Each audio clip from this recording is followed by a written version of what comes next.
कि नीट के all India rank 1 ने खुद से अपनी लाइफ खत्म कर ली। AIR 1, इससे बड़ा सपना क्या ही देखा होगा आपने प्रिपरेशन के वक्त। इससे ऊपर क्या अचीव कर सकते हैं और क्या है हासिल करने को। मैं तो बहुत कोशिश करता हूं, आपको हमेशा सिखाऊं कि IIT नीट ही जीवन में सब कुछ नहीं है। किस तरह से सक्सेसफुल होना है ये हम सब टीचरों पेरेंट्स ने बच्चों को बहुत सिखाया, पर किस तरह फेलियर को हैंडल करना है हम लोग नहीं सिखा पाए। पता नहीं आप सबने पढ़ा कि नहीं पढ़ा। देखो, आप लोग को ये तो पता है कि मतलब आज फिजिक्स वाला की वजह से कुछ नहीं तो हर साल कुछ 15,000 बच्चे डॉक्टर बनते हैं, है ना। एवरी ईयर, हर वर्ष ऐसे 15,000 डॉक्टर, 10,000 डॉक्टर फिजिक्स वाला से पढ़ के बनते हैं। और हमें लगता भी है कि इन्होंने लाइफ में कितनी बड़ी चीज़ अचीव कर ली भाई, जिसके लिए आप दिन रात मेहनत करते हो नीट के उस पेपर के लिए, उसके लिए इन्होंने मेहनत की, सेलेक्ट हुए, जहाँ जाना आपका सपना होता है वो सपना ये पूरा करते हैं। किसी की रैंक 10,000 आती है, किसी की रैंक 100, तो किसी की रैंक 1 भी आती है। पर इन सब के बीच अभी आपने देखा होगा रिसेंटली एक बड़ा ही अजीब सा इंसिडेंट आया कि नीट के ऑल इंडिया रैंक 1, मतलब बहुत ही ये दर्दनाक है, शॉकिंग है, सोचने पे मजबूर करने वाली चीज़ है कि नीट के AIR 1, नीट 2017 के AIR 1 ने खुद से अपनी लाइफ खत्म कर ली। बड़ा ही दर्दनाक और सोचने वाली बात है। AIR 1, इससे बड़ा सपना क्या ही देखा होगा आपने प्रिपरेशन के वक्त। इससे ऊपर क्या अचीव कर सकते हैं और क्या है हासिल करने को। आपको यही तो लगता होगा ना जीवन में, मेरा इस ये नीट का एग्जाम निकल जाए, मेरा IIT का एग्जाम निकल जाए, मेरी 5,000 रैंक आ जाए, मेरी 500 रैंक आ जाए। और सबसे बड़ा सपना आप क्या देख सकते हो, रैंक 1 आ जाए। और इस एग्जाम के लिए आप पूरा स्ट्रेस लेते हो, परेशान रहते हो, आप कहते हो ये हो जाए तो जीवन में और कोई दुख नहीं होगा। अक्सर बच्चे ही सोचते हैं ना कि ये बस हो जाए, उसके बाद जीवन में मेरे पास कोई दुख नहीं होगा। अब बताइए, ऑल इंडिया रैंक 1 नीट 2017 में आई और इस बच्चे ने भी, ये तो डॉक्टर हैं बल्कि अब तो MD कर रहे थे मौलाना आजाद से, मैमसी से, इतने रेपुटेड कॉलेज से MD कर रहे थे मैमसी से, AIR 1 नीट के अंदर। और ऐसे डॉक्टर ने भी, ऐसे बच्चे ने भी खुद से अपनी जान ले ली।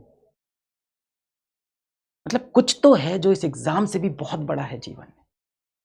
इस बारे में मैंने एक सोशल मीडिया पे थोड़ा सा लिखा तो कुछ लोगों ने बोला कि आपकी गलती है। मैं मानता हूं मेरी गलती है, हम सभी टीचर्स की गलती है, भारत के सभी टीचर्स की, हम सभी पेरेंट्स की गलती है, सारे अभिभावकों की गलती है, और पूरे समाज, पूरी सोसाइटी की भी गलती है।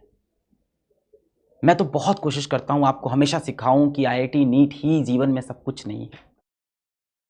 पर मुझे लगता है कि हम शिक्षकों ने, हम अभिभावकों ने और समाज ने, यानी टीचर्स, पेरेंट्स और सोसाइटी, हम सब ने आप सबको, बच्चों को ये तो बहुत सिखाया कि कैसे जीवन में सफल होना है, कैसे पढ़ाई करनी है, कैसे एग्जाम में फर्स्ट आना है, कितना इंपॉर्टेंट है टॉप करना, कितना इंपॉर्टेंट है कॉम्पिटिटिव एग्जाम निकालना, कितना इंपॉर्टेंट है जीवन में पैसा कमाना। ये सब आपको बहुत सिखाया। एक जगह जहां हम सब फेल हुए, मैं भी फेल हुआ, कि आपको शायद हम ये नहीं समझा पाए कि कितना जरूरी है जीवन में खुश रहना, कितना जरूरी है कि जो एक जीवन आपको मानव के रूप में मिला है उसको हंसी खुशी व्यतीत करना, कितना जरूरी है कि जब कभी दिल टूट जाए, जब कभी आंखें भर आए, तो खुद को संभालना, वापस आना। किस तरह से सक्सेसफुल होना है ये हम सब टीचरों पेरेंट्स ने बच्चों को बहुत सिखाया, पर किस तरह फेलियर को हैंडल करना है हम लोग नहीं सिखा पाए। I also ask for forgiveness from God above, भगवान से माफी मांगता हूं। मैं, आप देख रहे हो, हमेशा से ये कोशिश करता हूं और बहुत बताता हूं कि जीवन में कभी हार नहीं माननी है। आप जीवन में बहुत बार हारोगे, बहुत बार हारोगे, पर फेलियर नहीं होंगे। मैंने बहुत बताई सब बातें, आगे और बताऊंगा, और ज्यादा इस पर काम करूंगा। मतलब इंसान को लगता है ना कि ये होने के बाद क्या रह गया था लाइफ में। शायद हम लोग बच्चों को ये बहुत सिखाते हैं कि जीवन में सफल होना बहुत जरूरी है, ये नहीं सिखाते कि हारने के बाद कैसे वापस आना है। किसी व्यक्ति से बहुत प्रेम है, बहुत लगाव है, वो अगर छोड़ के चला जाए, दिल के टुकड़े हो जाए, तो भी खुद को कैसे संभालना है। किस दिन हो सकता है माँ बाप बहुत ज़्यादा डांट दें, कुछ बहुत कड़े शब्द कह दें, तो कैसे उनकी बात को दिल पे नहीं लगाना है, चीज़ों को कैसे लेट गो करना है, शायद ये नहीं सिखा पाए हमको। We fail, we all fail, me, all teachers, all parents. अभी तक तो हम लोग बोलते थे उस बच्चे का आईआईटी नहीं निकला इसलिए उसने अपना जीवन खत्म कर लिया, उस बच्चे का मेडिकल का एग्जाम नहीं निकला उसने जीवन खत्म कर लिया, इस बच्चे का यूपीएससी एग्जाम नहीं निकला इसलिए उसने अपना जीवन खत्म कर लिया, वो डिप्रेशन में चला गया। थोड़ा समझ में आ रही थी बात।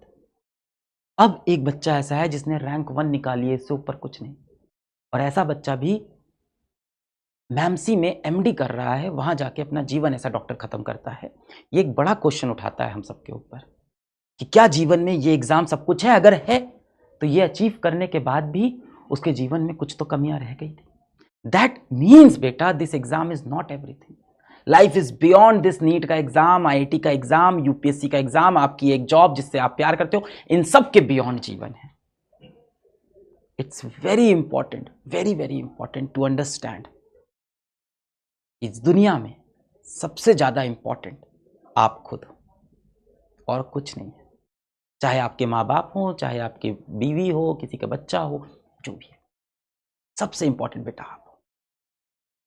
अब हमें ये बहुत सीखना है कि जीवन में जब बुरे पल आए, जब दर्द का पल आए, जब दिल टूट जाए, मैं एकदम समझता हूं आपकी फीलिंग, जब कभी कभी लगता है ना कि दिल टूट गया, आंख से आंसू गिरे जा रहे हैं और मन भी करता है रोने का। ऐसा नहीं कि कंट्रोल करना चाहते हैं आंसू, मन करता है कि रोएं, दरवाजा बंद कर दे और इस टाइम कोई बुलाए ना, किसी को फेस नहीं करना है, दरवाजा लॉक करके कमरे के अंदर सिर्फ रोना है इस समय, और खुद को कोसना है, खुद को गालियां देनी है, अपने भाग्य को, अपने लक को गाली देनी है, अपने गलतियों को गाली देनी है, खुद से परेशान, खुद से डिसअपॉइंटेड। ऐसे वक्त में कैसे हम चीज़ों को लेट गो करें, ये हम सबको सीखना है एज अ सोसाइटी। मैं पूरी कोशिश करूंगा कि इस तरह के और वीडियोस करूं। मैंने पिछले 3 साल में ऐसे बहुत वीडियोस किए जहां मैंने हर बार यही बताया कि जीवन में आपकी खुशी सबसे ज़्यादा इंपॉर्टेंट है, जीवन में आगे बढ़ना बहुत इंपॉर्टेंट है। कोई एक एग्जाम आपकी कहानी नहीं लिखता, और अब तो बताइए एग्जाम के बाद भी ये हाल है। As a society we need to learn the art of letting go. तो ठीक है, आप आज इस बैच में हो, बहुत इंपॉर्टेंट है नीट का एग्जाम, सब कुछ है आज आपके जीवन में। निकल गया तो बहुत अच्छी बात, नहीं निकला तो और अच्छी बात, एक और मौका मिलेगा जीवन में खुद को प्रूफ करने का। मेरा नहीं निकला ना, प्रूफ किया ना खुद को, समय लगा थोड़ा सा।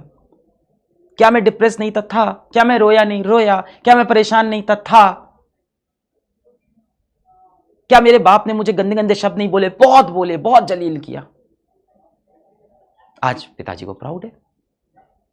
नहीं लेना बेटा, दिल पे नहीं। मैं बार बार, मुझे नहीं किसी समझाया, मैं आपको बार बार समझाऊंगा, दिल पे नहीं।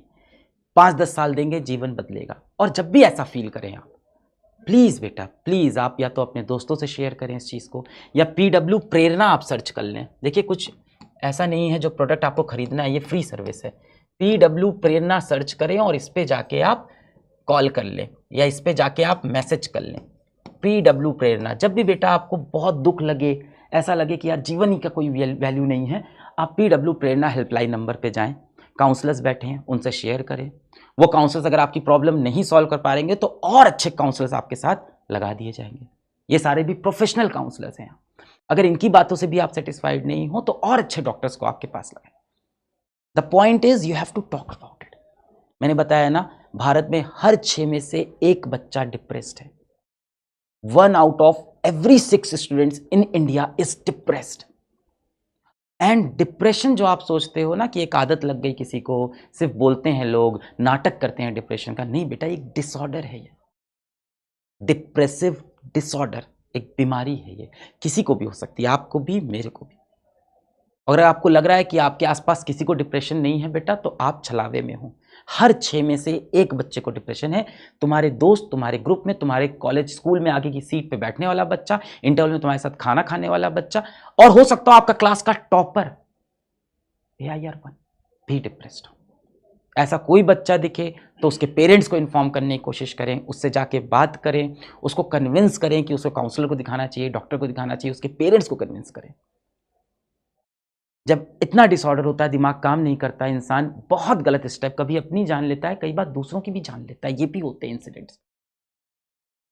हमें अवेयर होना होगा, एज अ ह्यूमन इवॉल्व करना होगा। भाई सबसे इंपॉर्टेंट इंसान की जिंदगी, हमें इवॉल्व करना होगा इन एग्जाम्स के ऊपर। छोटा सा मैसेज आप सबके लिए ये था कि ऐसा कोई भी बच्चा आपको दिखता है, उसके कोशिश करें पेरेंट्स को इन्फॉर्म करने की। पेरेंट्स नहीं सीरियसली ले रहे हैं, पीडब्ल्यू प्रेरणा पे कॉल करें, हम सीरियसली लेंगे।